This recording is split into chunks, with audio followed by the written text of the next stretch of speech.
go live.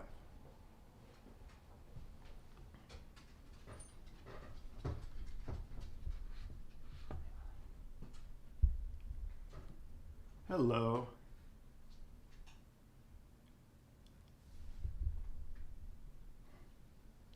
Are y'all able to hear me?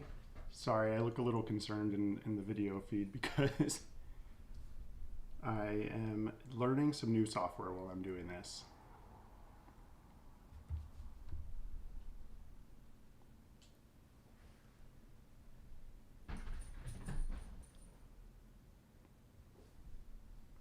All right. So I'm just going to go ahead and get started, I guess. Let me know if you have any issues with the video or the audio, and I'll see what I can do to fix them. Awesome. Okay, cool. People are saying they can hear me. Sorry, there's a little delay, and I've never done this before, so I'm both nervous and unsure if this is working. But yeah, so I figured we'll give people a few minutes to join, and I'll just chat. I know lately I've had a bunch of new viewers, new subscribers, so I just wanted to kind of introduce myself a little bit for those of you who may not have seen my first video. And based on some comments that I got recently, I think some people maybe don't know my name. I'm Caleb. I'm here in Chicago. It's freezing outside, and yeah, I've just been wearing all my knits because it's so cold. It's frigid. I started knitting about 2 years ago, a little over 2 years ago, in February, I think, of 2019, and have become super obsessed, as y'all know. So yeah, I knit all the time. Sorry, I am nervous, and I feel like y'all can tell. Somebody's telling me to breathe. Yeah, the delay is a little weird at first. So I am super excited to have you all here for my first live stream. I've gone live on Instagram, but never YouTube. And if you've watched my videos, you know that I edit them a lot because, I don't know, I never thought I'd enjoy being on camera, and doing this has kind of pushed me outside of my comfort zone, which I think is a really good thing, especially during this COVID times. I uploaded my first video just kind of on a whim. I didn't really think too much about it. Once I decided to do it, I took forever to like get something on camera, and then I edited the hell out of it. And ever since, I've edited a lot. I have a film degree from undergrad and always was really interested in stuff regarding film, like editing and recording and everything. But all of my experience was very like theoretical because I was working full time in a restaurant. So for me to be able to do this really kind of scratches that other creative itch I've always had. I think knitting really kind of freed up my mind to be more creative again. I went to law school after I went to undergrad, and that really squashed all the creativity out of me. I practiced law only for about 3 years, and then I was miserable. So I quit. I moved to Chicago. I had saved up enough to live for about a year. Oh my gosh, there's so many people here. Hey, Zach. Hey, Tammy in Colorado. Oh, the needles at the ready, guys. Hey. So yeah, I saved up enough to live for a year. I moved to Chicago. I learned to code. I'm an iOS developer now, and I work at a shoe retail company on our apps, and I've never been happier, and knitting is part of that. And I think just kind of that huge change in my life that was when I turned 30, really freed me up to be creative again. And this, though it was unexpected to start this channel, has been one of the most fun things that I've done. And it's really made kind of this whole quarantine period a lot more palatable for me. I spend every weekend working on my videos, and I don't know, I just really enjoy it. It can be a little stressful coming up with topics every week because I try to be a little bit more topic focused than kind of podcast, which I love watching them, but I didn't know if that was really what I wanted to do, which is sort of why this makes me nervous, right? Because here I am sort of doing a podcast, but I don't know, I just really love doing kind of short focused videos. where I get to kind of stretch those muscles of like editing and recording and spending time thinking about all those things and just improving all of that. I'm hoping each video gets better. I know sometimes I backslide, but as far as like the visuals and stuff, I'm working on it and it's really fun. But it looks like we have a lot of people here, so I could start showing. Oh yeah, somebody sees my dog. They are very kind of restless, well, Molly is, and our floors are really loud. So if Brian walks around, which Brian's going to join us towards the end, like around 1:45, because he has been working on some really cool stuff. Molly may join us if she gets a little crazy and won't stop running around. But Zach says Zach Stout from the Stout Stitch said he was nervous, terrified to post on YouTube the first time. Yeah, I was too. Let's see. Hey, Caitlin. Oh, you're dying. Hi, Candy. All right. So I figured I'd start by showing you my whips. I do that sometimes, right? Like I'll sometimes have them in my videos, but I'm such a perfectionist that I always want to wait till they're done. I don't like showing them off, especially because then I put a lot of pressure on myself, which is what happened with the sweaters that I'll show you in a minute. But first I wanted to show you my socks that I've been working on because I've been so excited about them. And I think when I posted them on Instagram, people were so into these socks. Let me see if I can switch my camera. So I did a test knit. Well, I'm doing a test knit for Summer Lee, who y'all know I'm obsessed with Summer Lee. It probably seems like she's paying me to talk about her, but she's not, I promise. I just love her. I think she's amazing. So this camera's, okay. So I test knit this Amber Wing sock, which is so cool. I'm knitting it, well, I knit this sock in Brewery Alana. This color is called Otoño. And then this other color is called, oh, somebody said they love all, oh, Matt said he loves all the plants. That is due to Brian. I kill every plant that I ever touch. So I told him when he got the plants that I'm not helping him with them if he wants them to live. I have 3 little bamboo plants. Those are mine.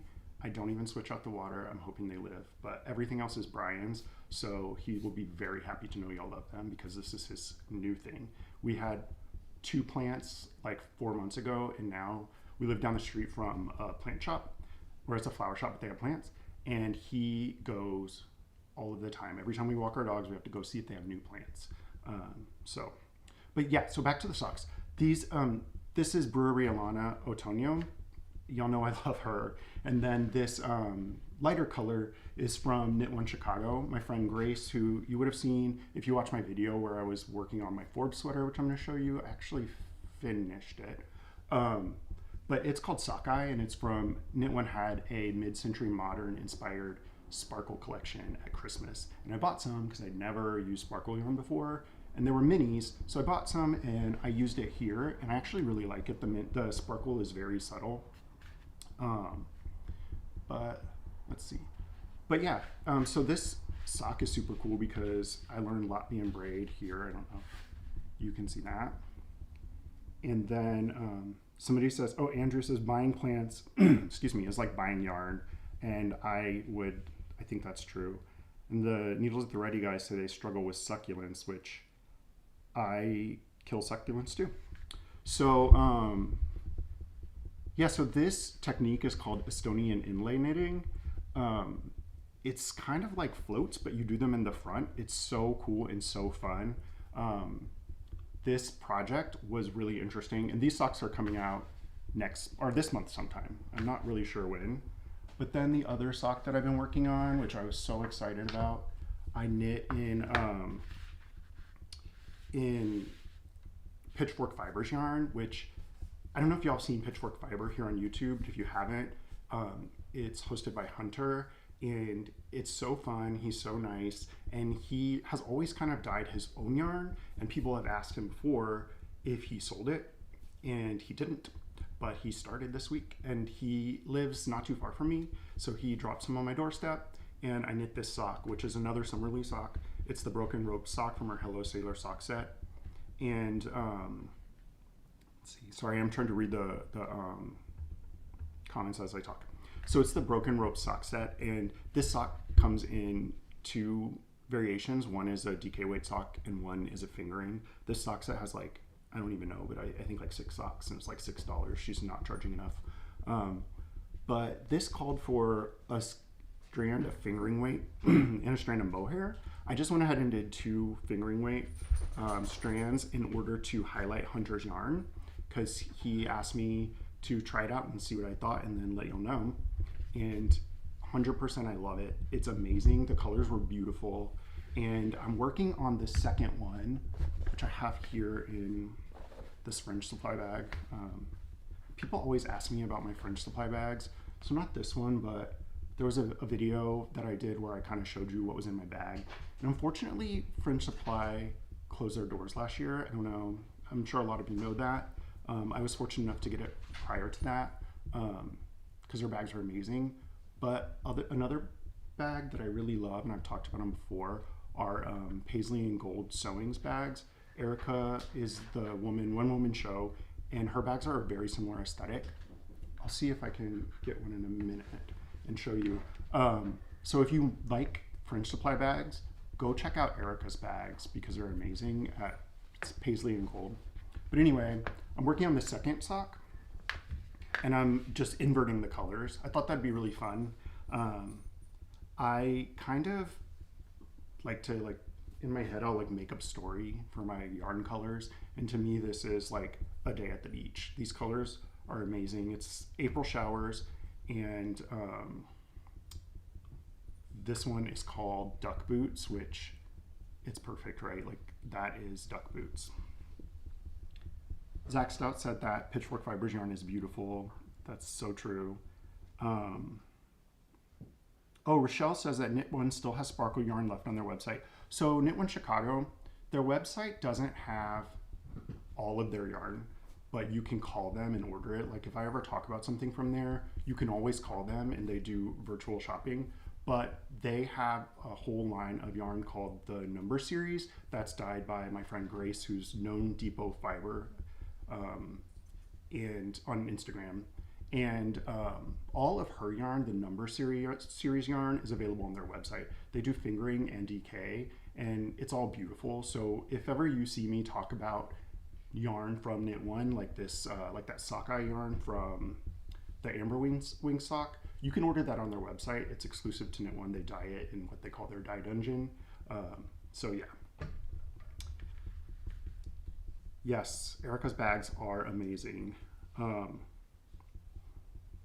Okay, so Susan asked who designed both of these socks, and that's Summer Lee. So it's from Summer Lee Design Co.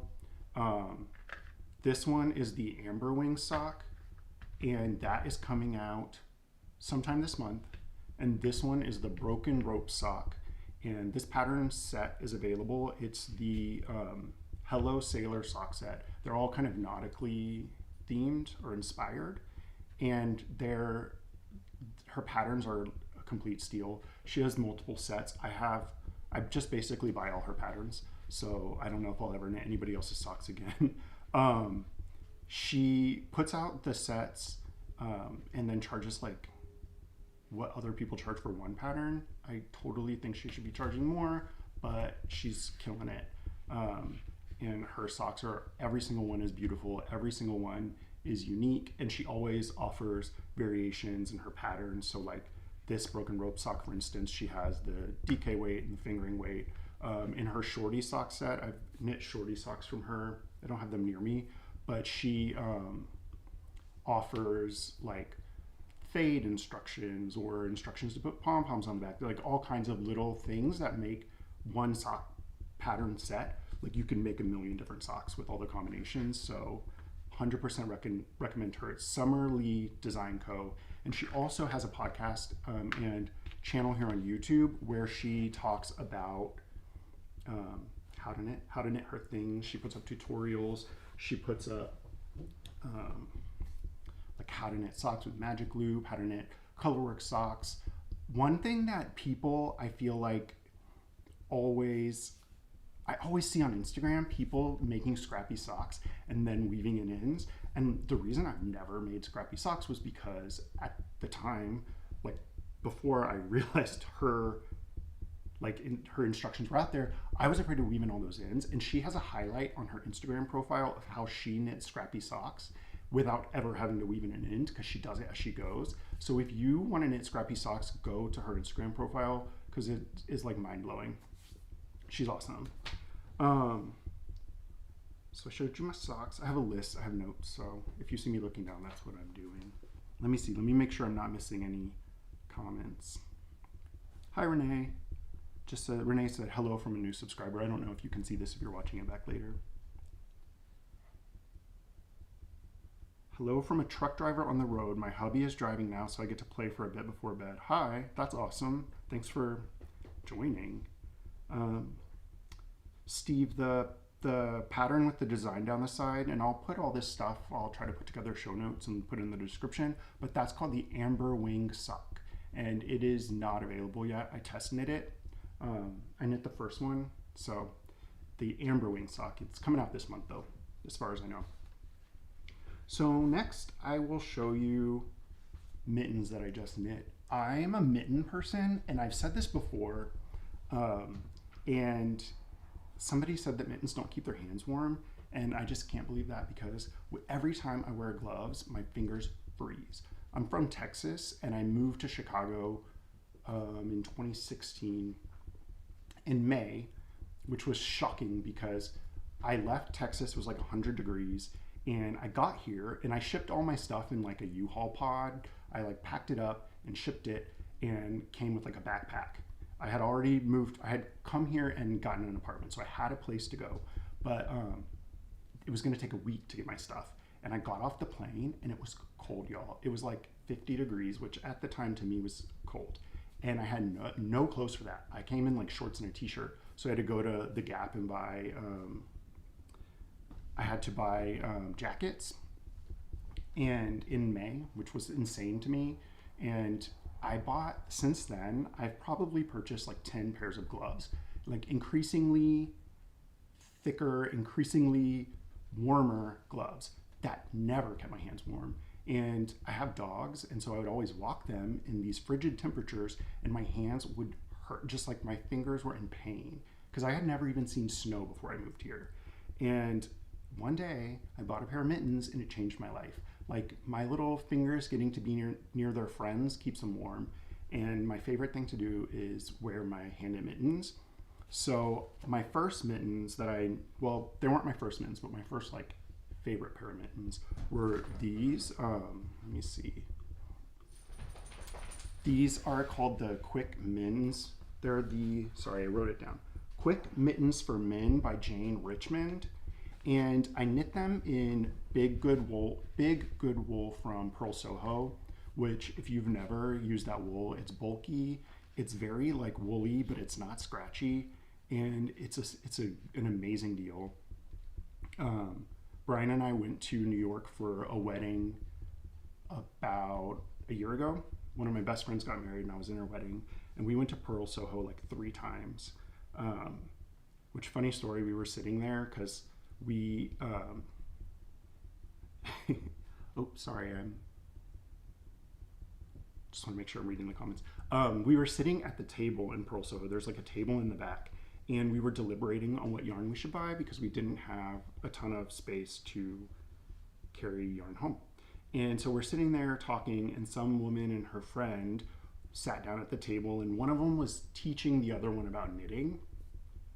And she was like, you know, we're in the middle of Soho, it's like busy, nobody has a bathroom, and Pearl Soho has a bathroom. And the lady was like, yeah, you know, some people come in here just to like sit down or to use the restroom, like these two. And so I very loudly started talking about what mittens I was gonna make. And I was talking about these mittens because I'm like, I can knit circles around you. Probably can't, but that's how I felt at the time because I wasn't there to use the restroom, you know? But anyway, I bought this yarn, I made these mittens, and I like this pattern, but I don't know if I can like 100% recommend it unless you're brave enough, I guess, or have the ability to modify it a little bit, because whenever I knit it, like the mitten top here where you put the mitten was supposed to be lower, and the ribbing up here was smaller. So there were a lot of modifications that, like little easy modifications, but little easy modifications that I needed to make these fit, because my hands are relatively big. I did put a hole in this one, so I'm gonna re-knit this thumb. I'm just gonna pick up stitches around here, cut the yarn out, and then re-knit it. But let's see.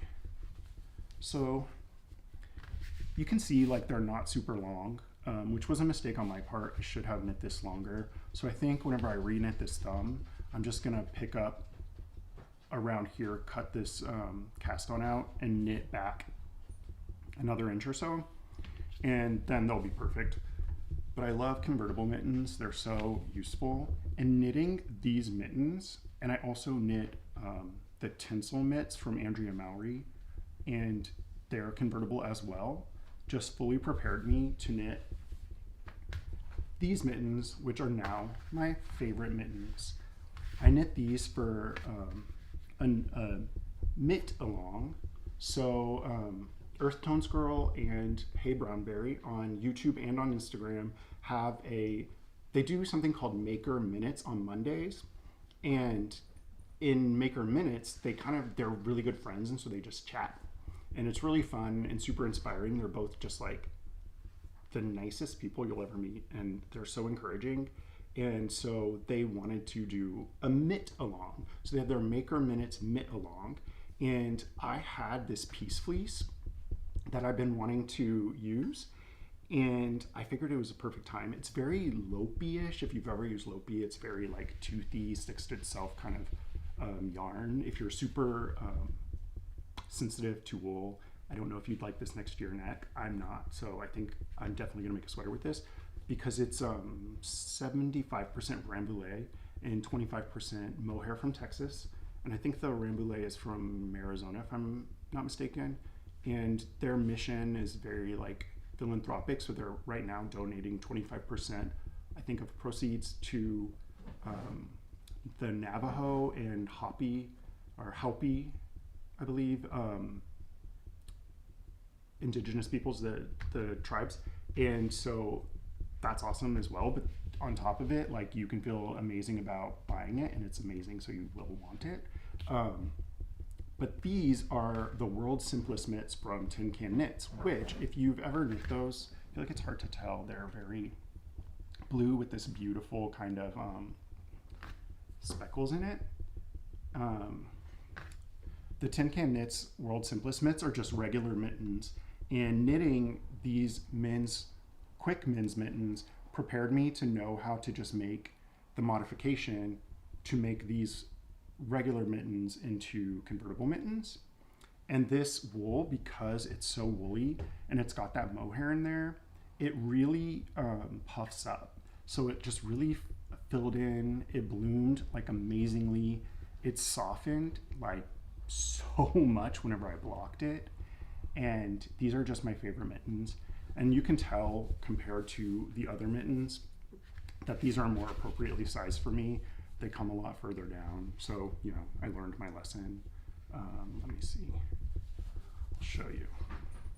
So like these ones, these World's Simplest Mittens, keep my arms warm because my jacket goes over.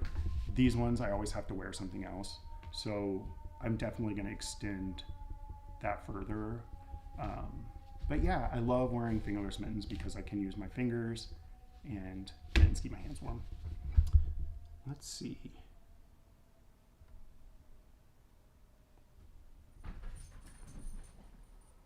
Oh, Andrew says he's only seen snow like twice. Can't imagine, yikes. There's snow everywhere right now. I love the snow.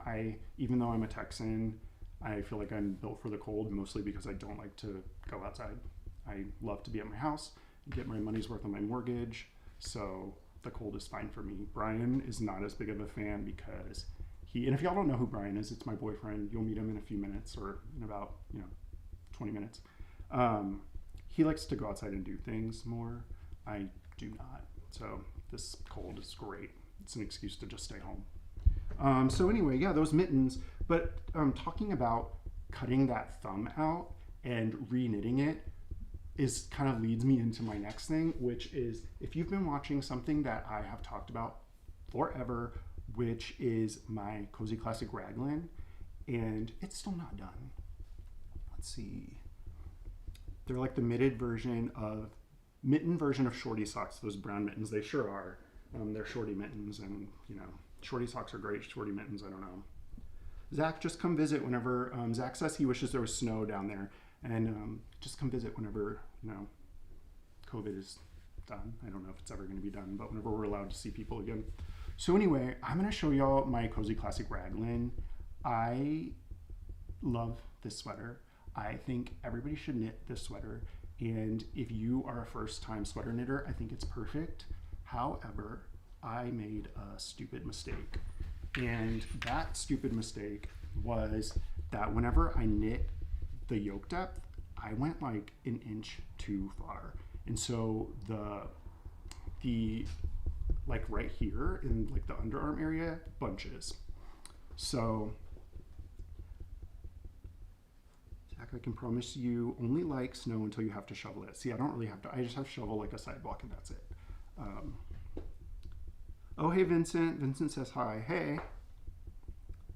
And then Anna says, I hope I'm saying that right. I still need to put sleeves on my Cozy Classic raglan. You finish yours and I'll finish mine. Deal. Let's do it. But for me to finish it, so like I was saying, I knit the yoke depth too far. So it bunches in the underarm. So what I'm going to do, and the reason that it's been sitting here, is I'm going to pick up stitches in this spot here. Let me get the camera. Oops. Pick up stitches around this color change right here, where this light color turns to this green color, and take about an inch of fabric out. So I'm going to pick up the stitches, cut it out. Oh, my fan is audible. I don't have a fan on. I don't know. Is it too... Can y'all hear me all right? Let me know if the audio is weird. So I'm going to cut about an inch of fabric out right here and then Kitchener stitch the whole thing back together. So around all, like this whole area up through the sleeve. Now, that's not going to be fun. Ceiling, I don't have, oh, the ceiling fan. They can hear the ceiling fan. Oh, you just, oh, Brian turned it off for me. Thank you, Brian. Thank you for letting me know about the fan. I apologize. I hope it wasn't too distracting. But yeah, so I'm going to do that. And the reason that I forgot we have ceiling fans, to be honest, because up until October, I lived in a basement unit, and Brian did as well. He actually lived in the basement unit right below us. And now we can hear our friend down there. I'm calling him a friend. He's very loud, and he works at a restaurant. And so his schedule is a lot different than ours. So we now realize that everybody can hear everything from down there when they're up here. But anyway, I digress. I'm not used to having a ceiling fan because my ceiling was like I could touch it. But so with my Cozy Classic raglan, I just have to do that. And then I actually didn't finish the sleeves here for the sole reason that once I cut it and Kitchener stitch it back together, I'm taking about an inch out. I want to make sure that the sleeves fit me. So I left them so that I can try it on when that process is done and then finish the sleeve. But other than that, it's done. Like the bottom hem is done. The thing that's scaring me about the Kitchener stitching is not, I know how to Kitchener stitch. I can Kitchener stitch in my sleep, but this has mohair in it. So it's one strand of fingering weight wool and one strand of mohair, which is beautiful, but I'm concerned about the mohair sticking to itself whenever I Kitchener stitch and it just being kind of a pain, and it's, 200 and something stitches. So I'm gonna do it, but I just need to sit down and do it. And I'm planning to record it. I did talk to my friend Tommy Schaefer. They are a designer. They were on my expert sweater knitting video, and actually, I feel like Tommy just released. Yes, they actually just released they have a pair of birdie mitts that have been blowing up the internet. So go check out Tommy's Ravelry page. I'll link it for the, I think they're called the M4A Bernie mitts. I hope I got it right, but I'll put a link. So anyway, Tommy had done that with the sweater that they knit, where they did that sweater surgery. So I talked to Tommy and recorded it so that I could put together an episode for all of you about my little process and journey, and I just haven't done it. But it is on the docket. I just, have to get up the courage to do it and, have the patience, and I just haven't, so I've not done it. So somebody asked if thank you for the compliments on the sweater. I used, I'll show you. Oops, I keep clicking the wrong thing. So I used, this blue is Long Dog yarn, Silent Night, I believe. And the, which other color was it? Two of them I made, I dyed. And I'm trying to remember which one was which. Oh, sorry. Okay, so this blue was Long Dog, and this stripe here, which is different from this stripe, they look very similar, but this stripe is some 3 Irish Girls yarn. I do not recall the name. I got it at Stitches Midwest in the before times. And then this one here, this lighter stripe, is kind of this very light tonal pinkish yarn that I hand dyed. It was just like a happy accident, and I actually wrote it down so I could reproduce it, but I did that, and then I believe this one was my hand dye as well. It's been so long. So I used 2 that I dyed myself and 2 that I bought. And then the green, the mohair is green. It's like an emerald green. It is from Knit Picks. So these 2 were about $32 each, these 2 fingering weights. The mohair, I want to say for the whole sweater's quantity, was about around 60 something, not including shipping. And then it's hard to say on the hand dyed how much that was, because I had to buy all the materials and everything, which I didn't buy for this sweater. I had them, but I got the yarn from Dyer Supplier. So, and somebody asked if the stripes on the sleeves will match up whenever I cut it out, and the answer is no, which is another thing that I'm a little concerned about, which is why I'm taking the yarn out, I think here or here, because I'm going to take it out half of one and half of the other, about an inch. So there will be 2 narrower stripes, but by taking out 2 colors, I'm hoping it will still not be super noticeable, because only 2 will be slightly shorter. So that's my plan. And somebody said the Kitchener part should be fine. The removal of the 1 inches may require quite a bit of patience and perseverance, which I have both of those things. It's just, when am I gonna shore myself up to do it, I guess. So, I have so much to get through. Okay, so then the next thing that y'all have seen me talk about a million times is my Forbes sweater. This is the one that my friend Grace, Gnome Depot Fiber, helped me with. And this is in Brooklyn Tweed's Ranch 02, which I got at their Brooklyn Tweed tint sale. I am obsessed with this sweater, and all I have to do is block it and weave in the ends. And the only reason that I've not been super excited about, somebody says the thinner stripes on the Cozy Classic Raglan will be a great design feature, and thank you, I agree, I appreciate that. But I haven't been excited about finishing my sweaters because I don't go anywhere, and my body has changed during COVID, which is fine, but I was concerned about fit. I was just gonna be upset, if my body isn't the same size when I finish these sweaters that have been languishing as it was when I started them, but it's fine. I'm trying to be a little bit better about that, so I think it'll all be fine, and now I'm kind of getting my motivation back.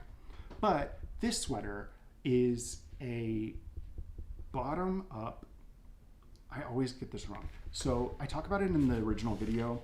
It is a yoke sweater, but it's knit from the bottom up. So you're supposed to cast on at the bottom, knit the body up.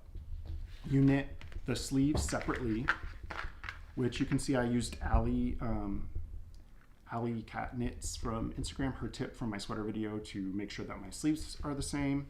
So you knit the sleeve up, you join them here at the widest point across the armpit, and then you knit the yoke up. Well, I'm not the biggest fan of doing that, so I just didn't. And I talked to my friend Grace, who told me what I could do was provisionally cast on the widest part. So I provisionally cast on the stitches here all the way across and up the other sleeve, and I knit the yoke. Then I picked up those stitches when I was done with the yoke, and I knit the body down, so like a top-down sweater, and then I knit the sleeves down so I could try it on as I went. And honestly, y'all, I was so nervous about this, and it worked out perfectly. I love this sweater. If you know me at all, you know that I don't wear crazy things like loud colors or anything. I think they look great for people who that's their style and it's just not mine. I used to dress like a box of crayons exploded on me, and I see pictures of it and I just looked crazy. And so I feel like I've kind of in my mid-30s discovered my actual style, and it's this, right? Like earthy colors and subtle kind of fun stuff. And for me, is that like this textured yoke it's designed by Jared Flood, is just like, it's so good. It was so fun to knit. So what I did in order to not mess up the design was, for each repeat of the chart, I had stitch markers so that I knew at the end of each repeat if I messed up and needed to tink back, I would only need to tink back to my last, where my that repeat began. So I did that, knit the yoke no problem, did that super fast, and then kind of put it on hold because I was nervous about the rest of it, because it was a process that was unfamiliar to me, and it was new, and I'm not the biggest fan of new things, right? But then whenever I finally did it, it could not have been easier. I was nervous that you would really see, because whenever you pick up from the provisional cast on and knit in the other direction, I read and people had told me that your stitches will be off by a half a stitch, which would then make that line very visible. And I really don't see that. You can see the line, and that is a tension issue. I think I used the wrong yarn for my provisional cast on, which made the tension of those provisionally cast on stitches a little bit different, but I think that's going to block out, honestly. And I am obsessed with this sweater, and I will 100% knit a sweater this way again. If y'all are interested, I can do like a whole little video on the process, because this was very quick. Let's see. Oh, thank you. Somebody said, beautiful, the sweater's stunning. It's awesome. Thank you, I appreciate that. Somebody said that's the exact opposite. Top down yoke and bottom up body sleeves for me. Oh, Andrew said that, okay. Taking out more than 1 inch and adding a contrast color. I don't know. So for the Cozy Classic Raglan is what that person is talking about, taking out more than 1 inch and then adding another color, but I'm so in love with these colors, I don't want to mess that up. So I think I'm gonna stick with it and just hope that the shorter stripe doesn't look bad. Let's see. Yeah, so again, this is the Forbes sweater by Jared Flood, and I knit it in the yarn called for, which is, oh, my computer's about to go to sleep. Let me plug that in. Give me 2 seconds. Y'all are gonna see I'm wearing sweatpants, but that's what I live in now. I thought I had this plugged in.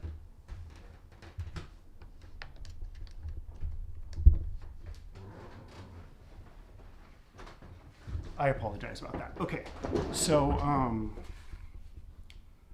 this was a design written for the Ranch O2 yarn, which from Brooklyn Tweed, it's a ranch specific yarn. All their yarn is like milled in America, dyed in America. The sheep are here in America. And this is a wool that comes all from one farm in, I wish I remembered, I do not. But it's a worsted weight woolen spun yarn. It's very similar, like the woolen spun is what they do for their Shelter and Loft, but this yarn is so much like sturdier and it's thicker, and it made the most amazing fabric, and I'm really glad I used it. This color is called Burdock, and I got it at their Brooklyn Tweed tent sale. So this yarn is very, very expensive. It's but I mean, it makes sense, right? It's ranch specific, it's all made in America, but it's generally, I want to say, around $15 for about 100 yards, but I got this for like a fraction of that. So the whole sweater was I want to say it was less than $70. So, but that was, I very much had to log on and buy it immediately.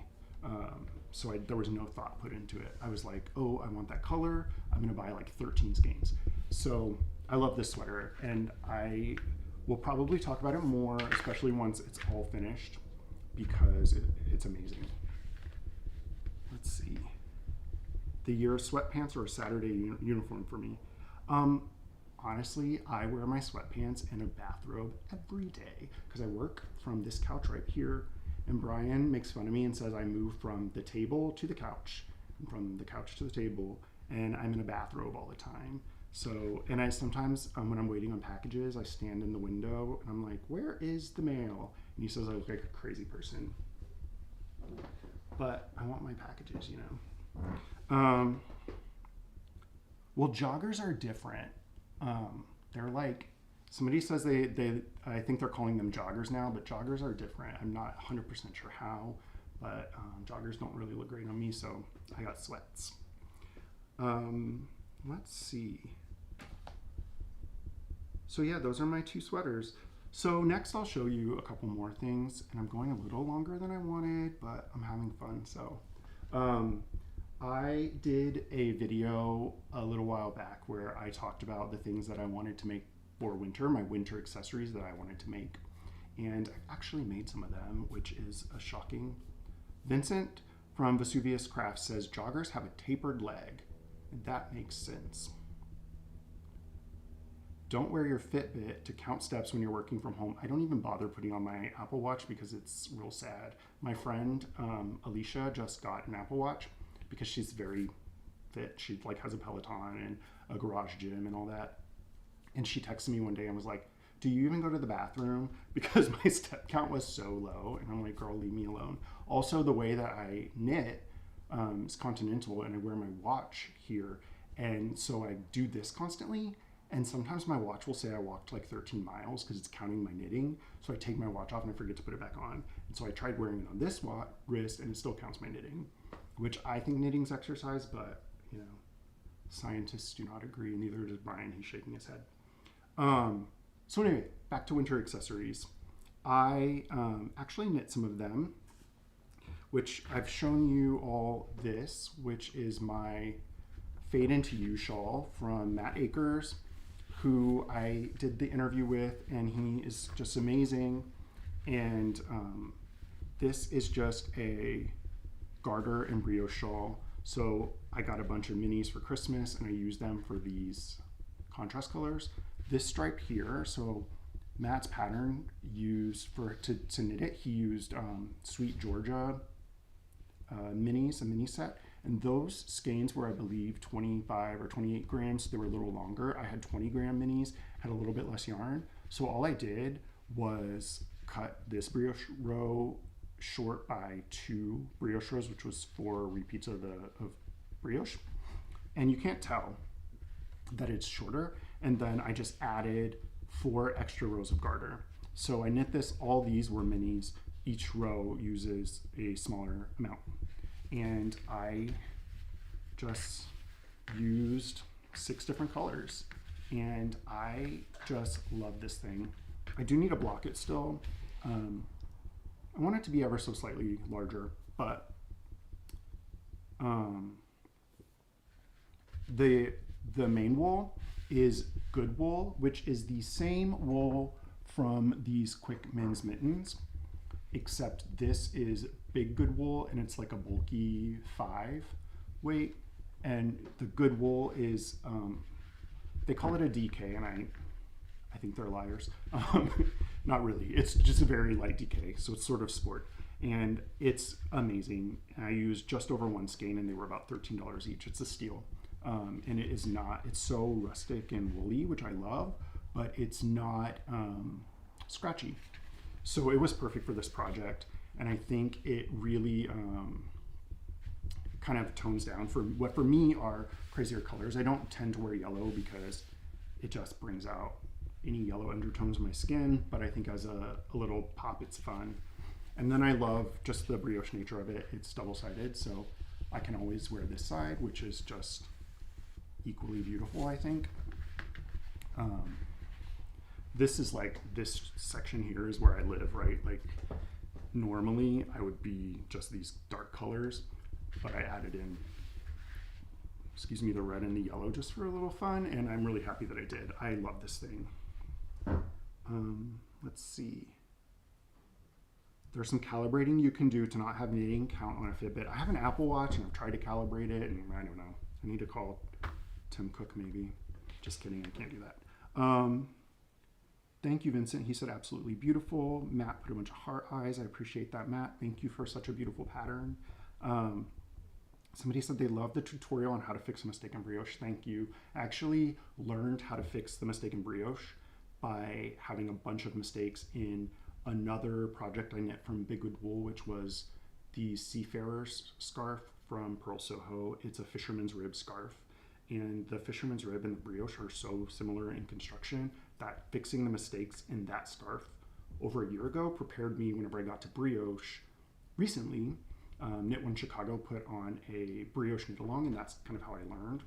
But it prepared me to fix brioche because you fix them very much in the same way. So this was the first thing that I knit from my winter accessories video. I also talked about knitting World's Simplest Mittens, so I've done that. So that's two things. And then another thing that I talked about, and I haven't shown this to y'all really, except on Instagram, I am in the process of knitting the, let's see, Partners in Crime shawl from Max the Knitter, and I love it. I've just been so focused on smaller projects right now. So this, it's hard to tell. Here is a green. Let me see if you can tell here. It's this green. It's not wanting to focus. And this is Harrisville Shetland. So it's a fingering weight, very thin kind of fingering weight, but I'm using yarn from the cone, so it still has a little bit of spinning oil, and that will wash out, and it should puff up. It should bloom. So I steam blocked this so it would lay flat, but I'm using this from the cone. The cone was a really good deal. It was like $30 or something. My friend and I both bought a cone of this lighter color and split it because she's knitting the shawl and her contrast color is a little bit different. She's using a sort of mustard, which is closer to what Max had in his pattern. And then there's a little bit of Surrey, and I actually am using this Surrey from that I got at Knit One Chicago, and it is it's called Laura, and it was like $11, which was crazy good deal. So this whole shawl is gonna be around $67, I think, to make, and I love it. I'm really excited. I just have been focusing on small things right now. So sorry, I keep. No. But yeah, so that is the last thing that I was making from my winter accessories video, and hopefully one day I'm gonna sit down and focus on it. It is, it's just a slip stitch design, so it's mosaic knitting. There's no, let me show you actually. There's no floats, so you're just, essentially it's like a knit two, slip two kind of thing. It's gonna get up to a really high stitch count, and I need to prepare myself. And then at the end you go and you do an applied I cord. But it's beautiful. I love it, and it will take center stage soon, I'm sure. But yeah, that's all the whips that I really have to show you. So I wanted to just talk a little bit about my make along just really quickly, and then Brian was gonna pop on, show you some of his stuff, and then we'll be done. I was hoping to be done at 2, so it'll just be an hour, but maybe around like 10 minutes after the hour. But yeah, so my make along, and I hope everybody's joining it. It's the Level Up in 2021 knit along. But if you want to crochet or whatever, I do not care. It is essentially you pick a hat pattern and you knit the hat, but the hat pattern should have something that's new to you. So anything counts. If it's just like, I don't know, you've never used DPNs, it counts. Like whatever it is, it's honor system. If you're learning, then it counts. And you can enter as much as you want. It's running from February 6th to March 20th. And I'm gonna have essentially 3 prize periods. So you could do a bunch of hats, and every 2 weeks during the knit along, I'm gonna pick some amount, depending on how many prizes I get. I'm going to do prizes. You can tag your progress photos, your works in progress, you can tag your finished objects. I will probably split the prizes, so some of them will be only for whips and some of them will be only for finished objects, so it's a little bit more fair. And you can enter, the primary place it's gonna take place is on Instagram because it's my favorite, it's where I'm most active. And some people here on YouTube said that they don't have Instagram, and originally I was kind of hesitant to do something about that, I guess. Not because I don't want everybody to be included, but just because I have a tendency to take on too much and then I have to maintain it all. But I realized that they were right, and there's not a lot of work to maintaining a Ravelry group. So I made a Ravelry group where you can join and submit there if you do not have Instagram. And if you have neither Instagram nor Ravelry, then just email me at drowninginyarn plus kal@gmail.com, and those will count as well. And I can post those for you on the community tab here on my YouTube channel. I was thinking of putting together a little weekly video slideshow type thing, but it depends on how many submissions I get through Gmail, how I'm gonna handle that. But I'll post them in the community section. So follow along in the community tab on my YouTube channel as well. I'm the only one that can post there, but I can post on your behalf, and then the conversation can continue in the comments there.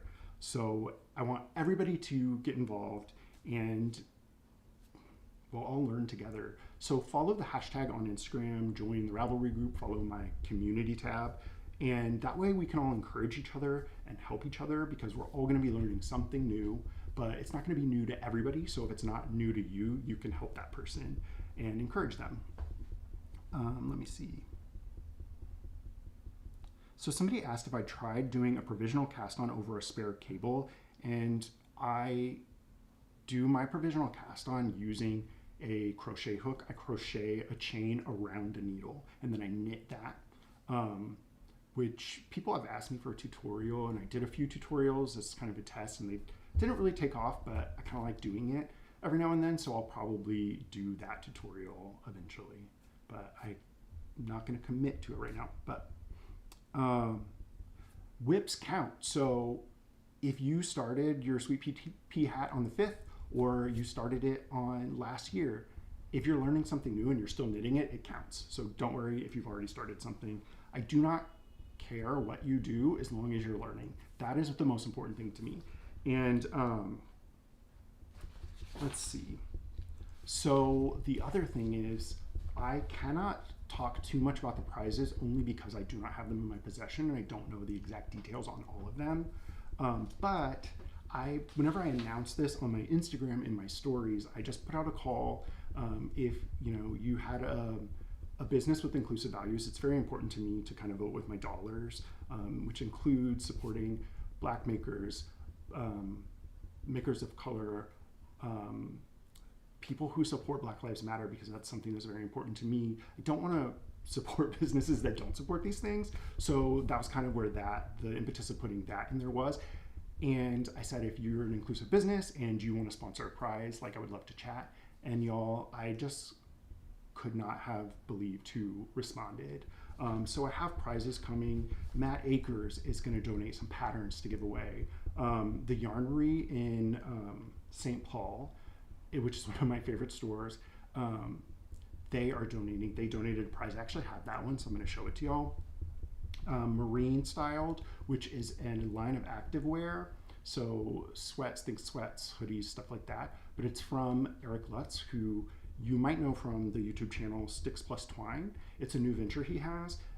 If you follow him on Instagram, you will see that he has completely made a transformation. It's amazing. And so created a line of activewear and wanted to give a hoodie and sweat set, which I think he said this is not knitting related, but like I knit in my sweats and a hoodie, so I think it's 100% knitting related. But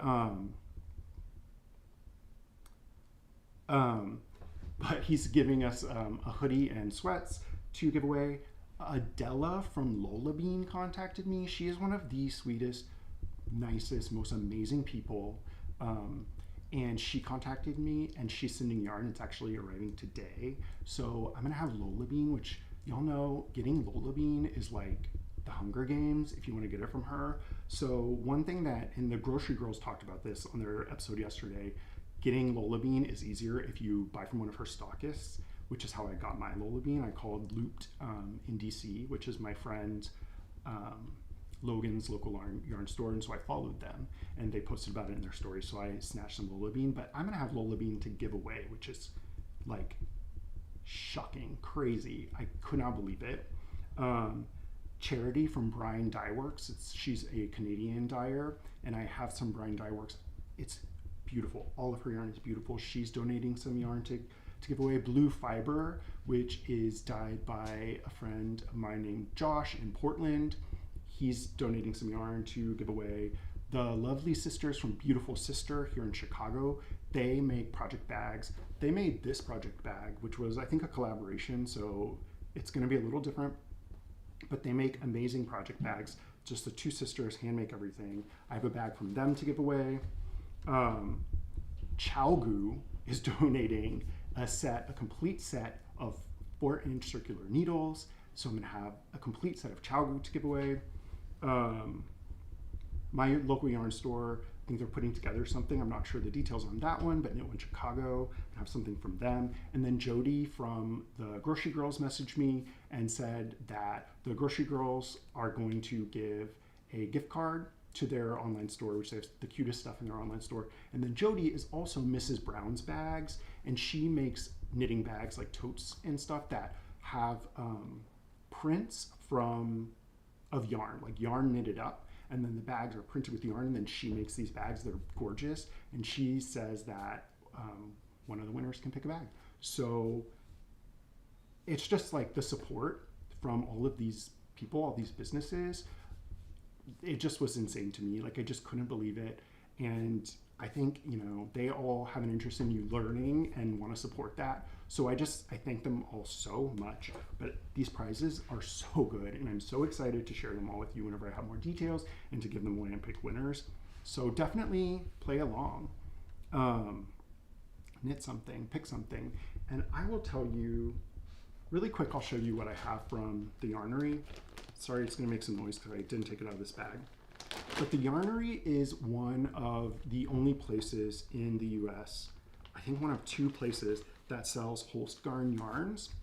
And way back when I first started my channel, I did a review of Holstgarn Super Soft on the cone, because these yarns are like luxury yarns, but the price points are not luxury price points. So Scott, one of the owners of the Yarnery, gave me an entire set of the Holstgarn line in green, plus some knitter's craft paper, And so I have this entire set to give to one person. This is the whole line of Holstgarn yarns. Each of these little cakes is a little over 300 yards, and it's a very thin fingering weight, but that's great because it blooms. It still has the spinning oil on it, and so it'll bloom whenever you block it. But you can also hold it double and get a DK weight. And I am doing that for my hat that I'm gonna make for the knit along. And I just wound it from the outside and the inside together. Super simple. But what I have is Super Soft, which is the one I reviewed in, this color is called Pea Green. This is 100% wool. I have Coast, which is the other one I reviewed in the color Grasshopper. So this is 55% wool, 45% cotton. Then pistachio in Tides, which is what I'm using for my hat in different colors. This is 70% wool, 30% silk. And I wish I had written down the prices, but all these yarns are somewhere between like $6 and some change and $10 a ball. Then this is Noble in the color Pickle.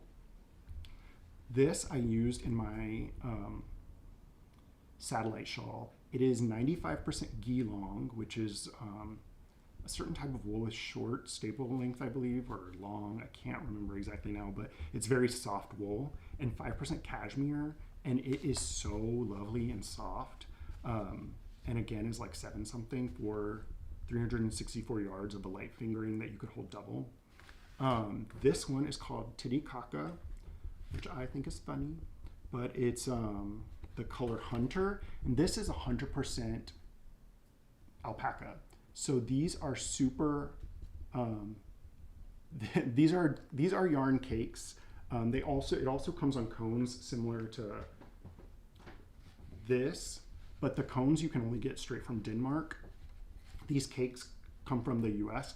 and actually, if you do the pricing, it's about the same because once you pay for shipping, the yarn cakes and the cones are cheaper, I think, in Denmark, but then the shipping's more expensive, so it really evens out. So originally I was thinking, oh, it'd be cheaper to get the cones from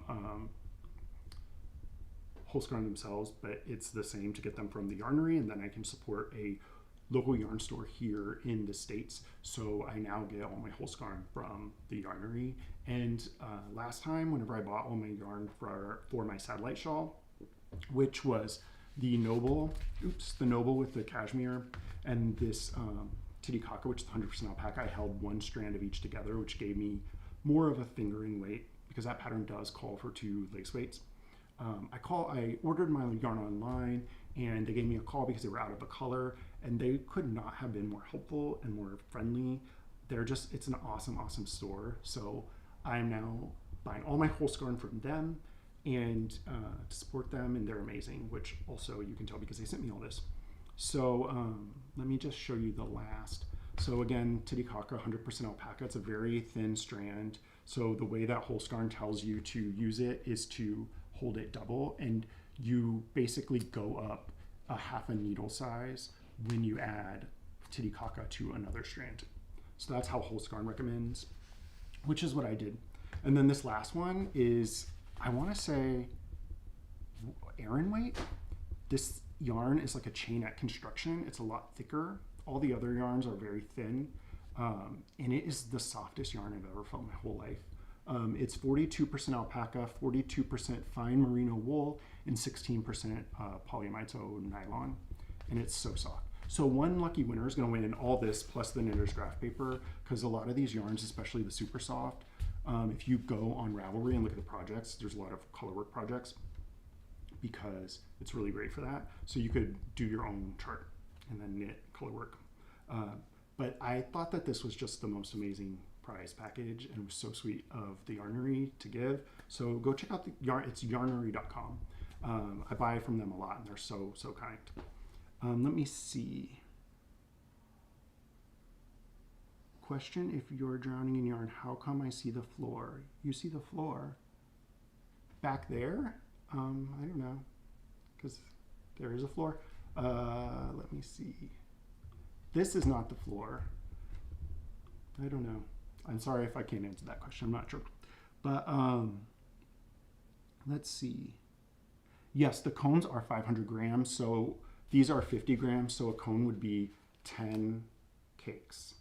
And they are 364 yards. So if you're knitting fingering weight, these are like really good deal. They're still a really good deal if you double it up because you're going to get a little over 150 yards. And I am knitting the Vold hat from Atelier Cliché for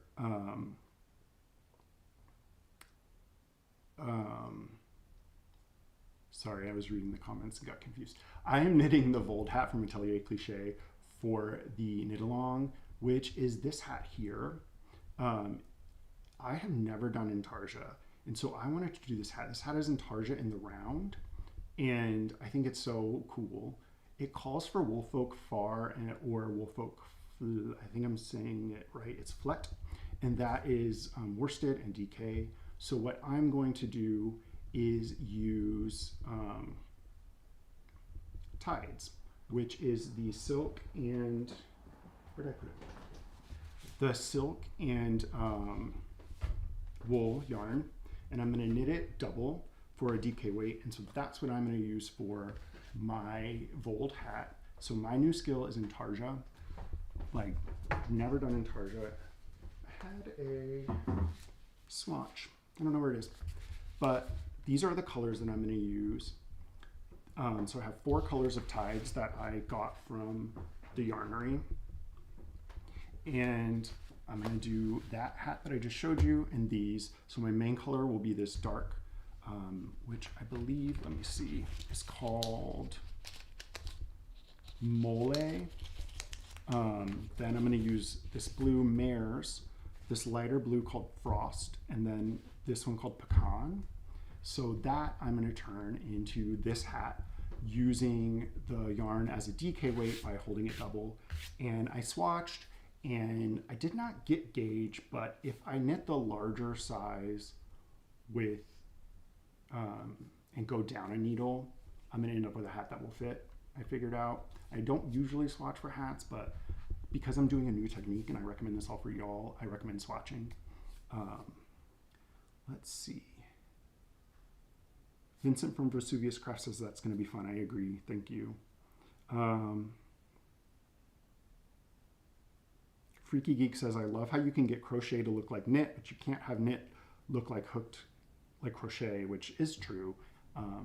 And somebody on Instagram used the hashtag already, and is doing a Tunisian crochet hat using the Tunisian knit stitch, and it looks so good. And I'm so excited to have somebody doing Tunisian crochet. My friend Grace teaches a lot of Tunisian crochet classes at Knit One Chicago. They do their classes virtually, so if you want to learn something, go check them out. All their classes are online, and Grace is an amazing teacher, and she'll do like these one-day workshops. And so she teaches a lot of Tunisian crochet, and it's on my list to learn, but I love that somebody's learning that. So yeah, that's what I'm gonna make. And Brian is knitting right now, but it looks like he's at a stopping point, so I'm gonna make him come show you what he's gonna make, even though he hates being on camera, but he's doing this for me. Oh, one other thing, I knit this piano hat in Harrisville Nightshades and Daylights, and I totally recommend this hat if you want to knit a brioche hat. It's knit top down, and then the brim is knit in 1x1 rib.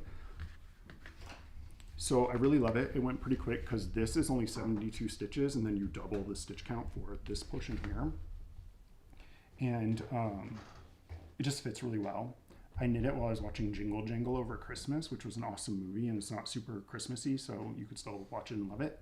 But it's hard to tell, but this Nightshades is very much like a black yarn with a green tint to it, and this Daylights is white with green tint.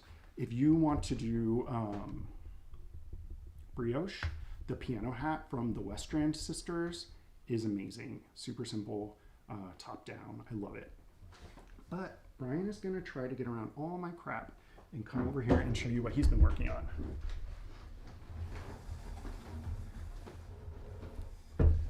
Sorry, we're rearranging all of this. Here, you can handle your stuff.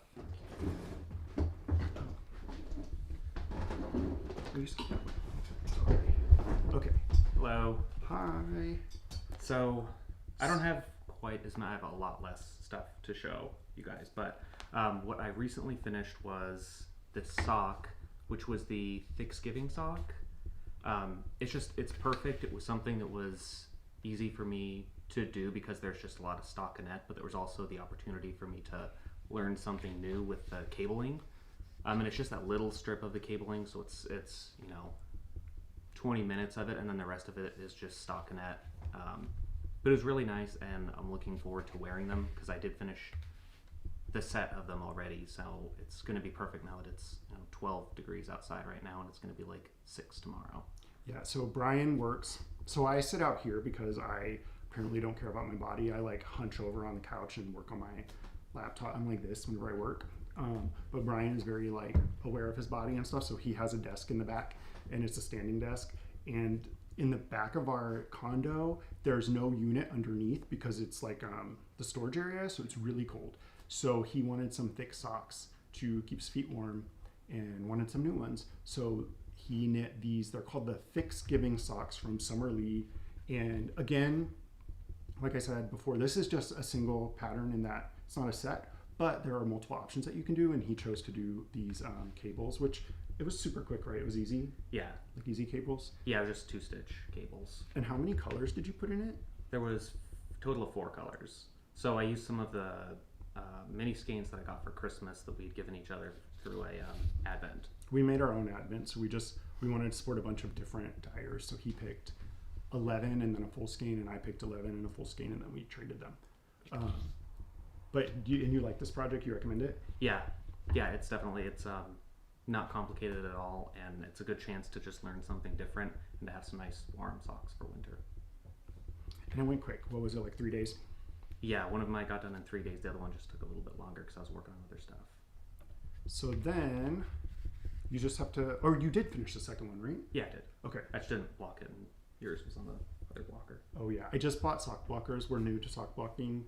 I thought I was going to stretch out my socks, but Summer Lee, who I believe everything she says about socks, said that she blocks all of her socks when she first knits them. And so I bought sock blockers, and I 100% recommend blocking your socks the first time because they just look gorgeous. Somebody said, Debbie Welch said she's doing a test knit for Matt Akers because she saw our interview. Nice. That's awesome, Debbie. I saw that hat in his stories, and you're lucky because that's a beautiful hat. Zach Stout says his husband Brad doesn't buy him yarn for Christmas anymore because he says he has too much. Brian thinks I have too much, and I will not show you all my yarn. It always looks pretty. I may or may not kind of stage things a little bit whenever I record so that it doesn't look so hoardy, but I got a lot of yarn.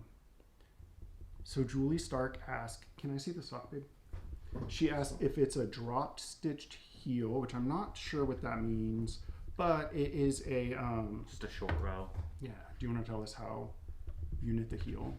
It was just a wrap and turn, and because this is a you're holding fingering double, it was only 48 stitches, so it was really quick. It took like 15 minutes to do the heel, and I just wanted to finally do another short row heel because I've done like 6 or 8 pairs of socks already, and I just keep doing afterthought because I feel like it's easier.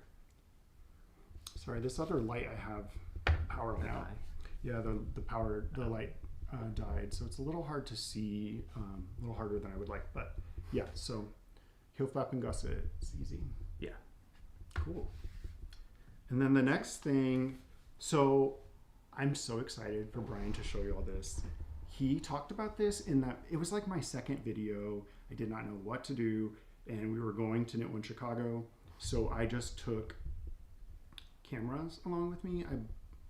I just love gadgets, so I bought these little cameras and I took them and filmed us going to the yarn store. And Brian talked about making the spice cardigan, and at that time you weren't sure what you were going to use for the main color, but you had decided that you were going to do spin cycle. Yeah. Even though it was expensive, he was going back and forth because of the price, but I was like, you're going to put so much time into it, and it's in your budget, and so you think of it as spending money not just on this finished object, because you would not go to the store and spend $300 on a sweater, but you're spending that for like the entertainment of making it. Mm-hmm. And he could, so he bought Spin Cycle and he finished the spice cardigan. Yeah, it's not fully done yet. I need to go get some buttons for it and then finish weaving in some ends and stuff like that. But can kind of see the colors and how they change a little bit more on the back. Let me see. Do you want to put it on there? Yeah, but with the light, it's just kind of not so great. We're not getting a lot of daylight, so. Yeah. So I really liked this one because I like cardigans. I've only made one before. I made the Ranger cardigan from Jared Flood, but I don't want to knit anything flat that's this big. And this one being steeking was perfect, and it gave me the opportunity to learn how to steek. So it's he knit it in the round and then steeked it and then picked up and knit this band, which we'll show you closer.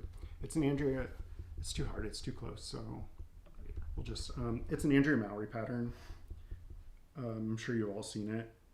And the main color is, I don't even remember the color. It's wool stock though. will you hold up this, it's hard to show. Yeah.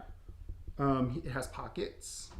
So it's Woolstock worsted from Blue Sky Fibers. And then the contrast color is Spin Cycle Dream State. Stay Ready is the color. Stay Ready. Yeah. And as he was knitting it, he was so concerned because you knit it bottom up. And he started with the sleeves. And he was concerned that the color shifting wasn't apparent. But I really think you can see it, but it's so subtle. And I think it actually worked out better for his style because it's very subtle, but it's there. And it's just a gorgeous color. And his color choices, I think, are just like impeccable. And it's funny because he's a lot more self-conscious as a knitter, but if I saw this, I'd just be like, like, nope, I'm not doing that much color work. But Brian, like, not having ever steeked nothing, was just like, oh yeah, I'll do this, and just made it. And I was talking to, oh, hi, Misty. Misty says hi, Caleb and the gang. Oh, and I saw somebody else said that they meant for the heel on the Thanksgiving socks, a slip stitched heel, and it wasn't a slip stitch heel. But I was talking to Earth Tones girl, Denise, and I said, oh, Brian is a self-conscious knitter. I was like, and then I told her about this project, and she goes, how could you call him that? She's like, he is a fearless knitter. And she's right, because he had never steeked, and he came out and was like, oh, I'm gonna knit a swatch to practice steeking. And I was like, oh, well, I have some swatches from my Forbes sweater, just take one. And so he went into the back, he sewed it and steeked it, and then he came out and threw these 2 swatch pieces and said, I'm ready. And he went in the back and he steeked a sweater. Like, this whole process was an hour.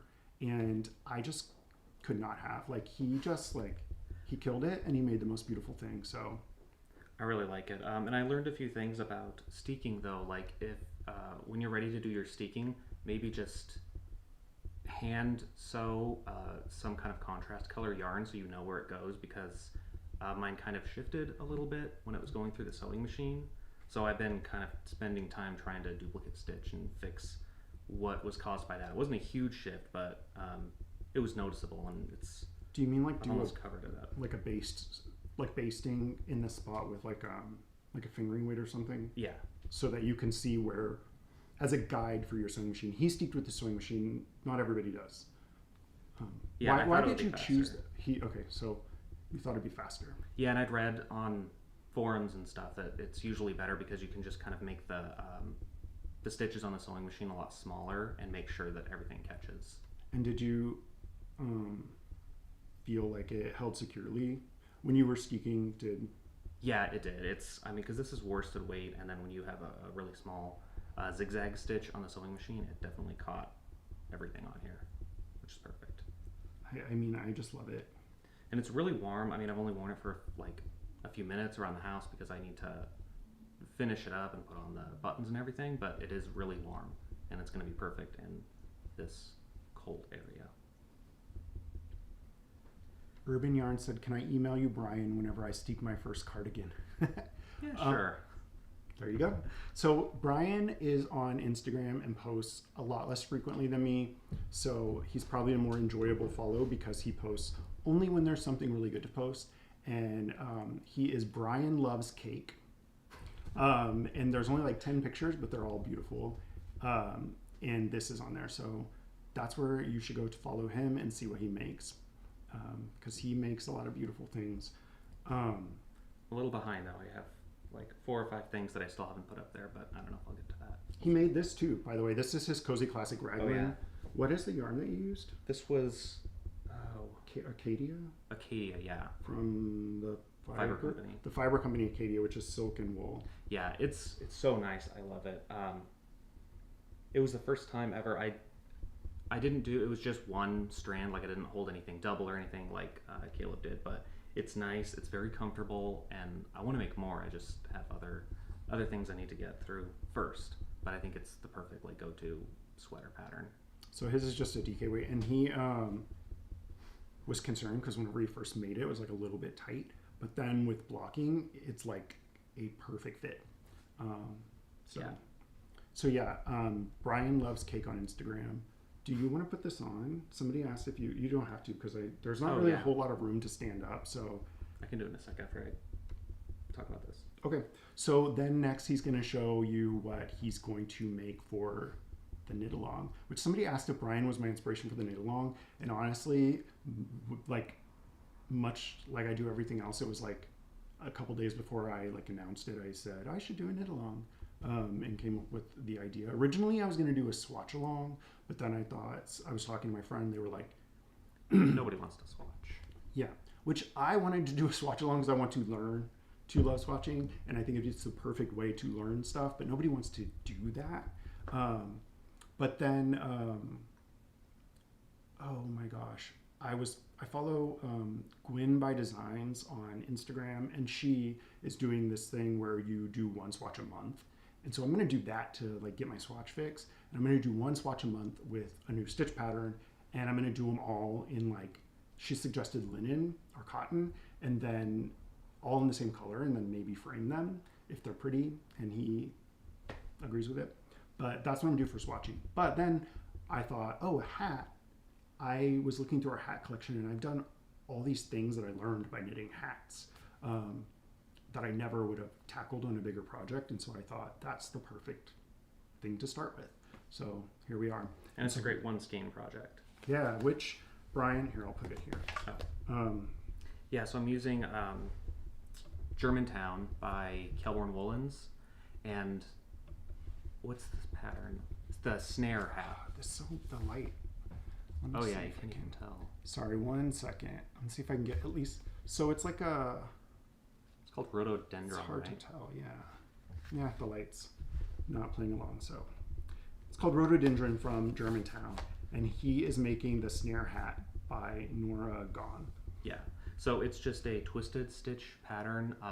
Kind of looks like cabling, and I've never done it before, and I know nothing about it. But I did start the swatch, and I need to start it again because it's not that twisted stitches are hard, it's that I got out of pattern probably because of the line, but who knows what it is. But I'm just going to restart it again, and I'm looking forward to the hat because I've never done a hat like this, and I've never even done a cabled hat.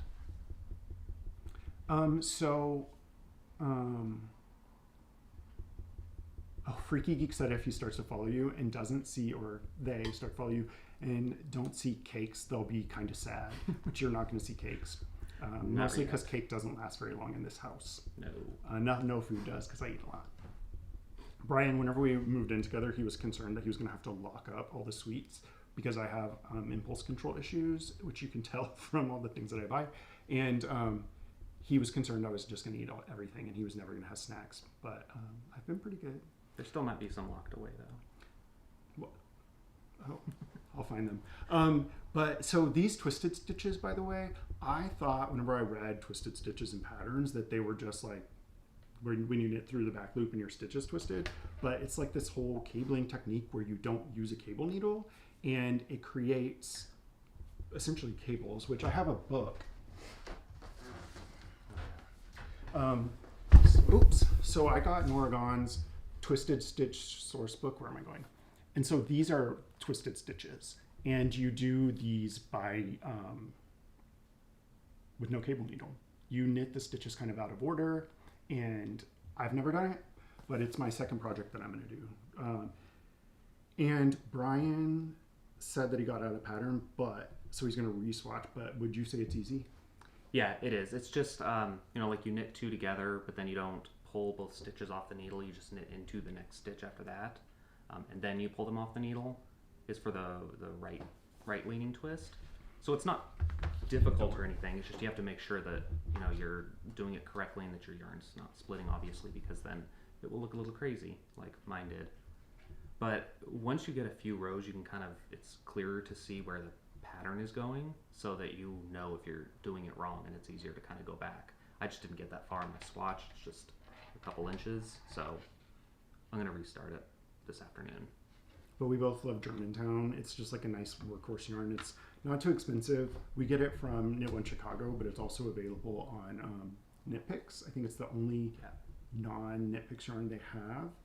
It's just a worsted weight, very like Cascade 220-ish, not too expensive. You get 220 yards, it's amazing. So that's what he's using. And the pattern is, again, the snare hat. It's an Oregon pattern, but it's for Brooklyn tweed. So it is written for shelter. And we both love Brooklyn tweed, like love, love, love Brooklyn tweed. But he had this yarn, and we were trying to be a little bit more mindful of knitting from the stash. So, yeah. Oh, and I showed you this book really briefly. Again, it's Twisted Stitch Source Book by Oregon. This pattern is not from this, but this it just is a lot of there's a few patterns, but there's a lot of charts for twisted stitches. But if there's interest, I could go through and make an episode where I talk about some of my favorite books I bought a lot recently and some amazing ones, and maybe do some deeper dives on some of them. So I might do some reviews, which leads me to let me know, like send me an email, leave a comment on my videos, or message me on Instagram if there's something that you want to see from me. I come up with my topics like last minute, like Friday night, and then film it. So if y'all have stuff that you want to see, I would not mind hearing it, because I may do it. I may not, but I may. But that's really all that we had. Did you have anything else you want to show? No, I think that's really it. I mean, yeah, nothing's near me anyway. Yeah, we're kind of squeezed in. Yeah. But yeah, that's it. I had so much fun. I've been so nervous about this since I decided to do it. But the fact that there's over 100 of you here and you're all so lovely, like, thank you so much. I've said this before, but like, when I started this channel, I did not think it was going to go anywhere. And like, the idea that people like give a crap what I have to say is shocking to me, but you guys all make me feel so loved, and I appreciate it so much. And I have so much fun doing this, and thank you for coming to this live stream. And thanks. Yeah, and thanks Brian for coming. He's so shy and doesn't love being on camera, but he did it for me. So, but yeah, so thank you so much. We're gonna leave here and go knit and enjoy our day, and I hope you all do the same thing. So I'll see you later. Bye. If I can figure out how to end it.